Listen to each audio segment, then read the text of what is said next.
Okay, this next section is about personal protective equipment, also known as PPE. So it is good practice to wear PPE in all situations and at all times when handling and applying pesticides, even when the product label or notice of approval does not refer to it. Basic PPE includes coveralls, protective gloves and boots. General workwear, such as cotton, polycotton or nylon overalls, is not likely to meet the standards for protective clothing when working with pesticides. Your PPE will not only be effective if you wear it correctly all the time you need it.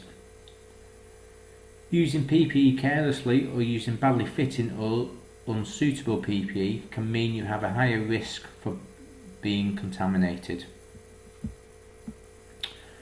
All PPE must be made to an appropriate standard. It should carry the CE mark.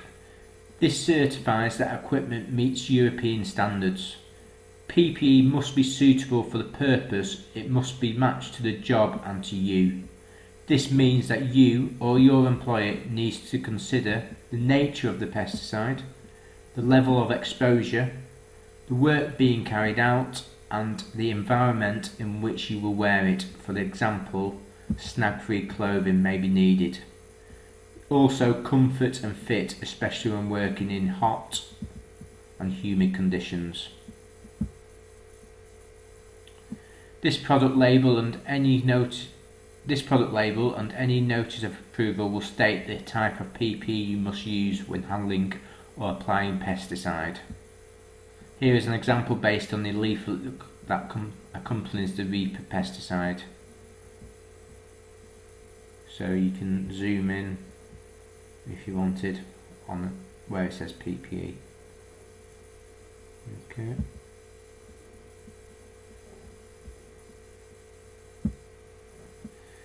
Match the two parts of each sentence. So the product label says what PPE must be worn.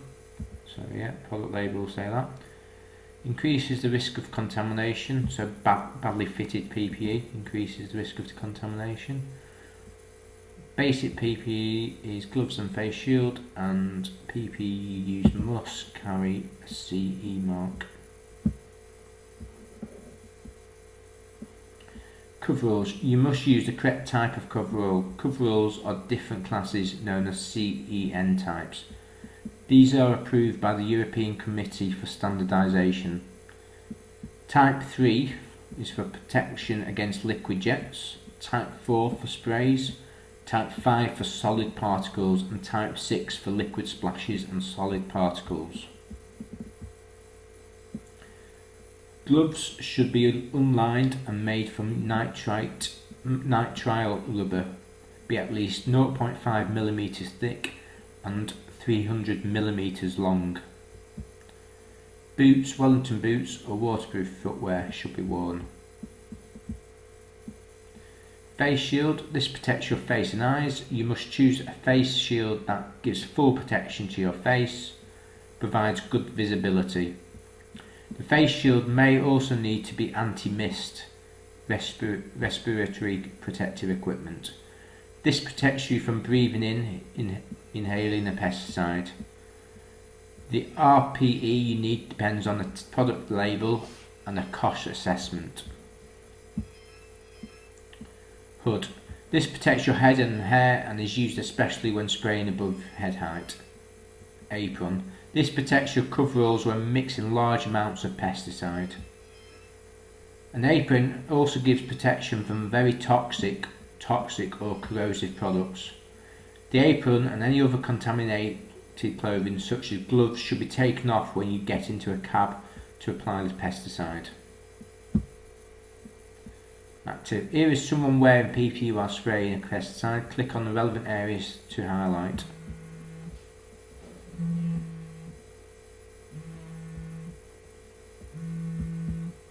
Okay, so this photo just shows a clip of each different types of PPE. So gloves should be unlined and made of nitrate rubber. So boots should be waterproof footwear. Coverall CEN Type 4 is usually preferred for spraying.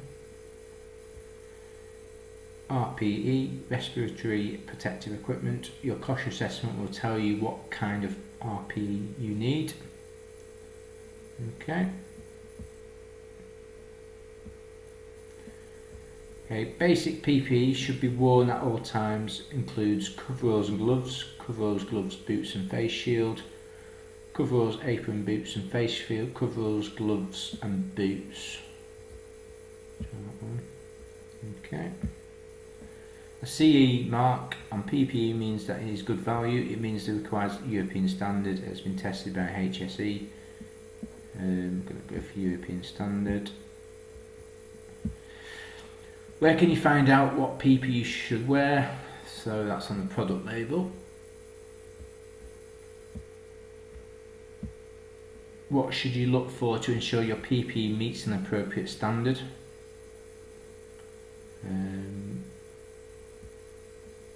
So again, I'm going to go for a CE mark. When should you wear an apron over your coveralls when mixing large amounts of pesticides and applying pesticides from your cab whenever you're working indoors? Okay. Go for that one. No.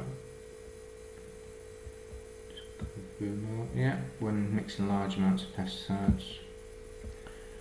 You should wear a face shield that has full face protection and good visibility, protects your eyes and has good visibility, gives good protection from wind and rain, allows you to raise the visor for better visibility. Okay.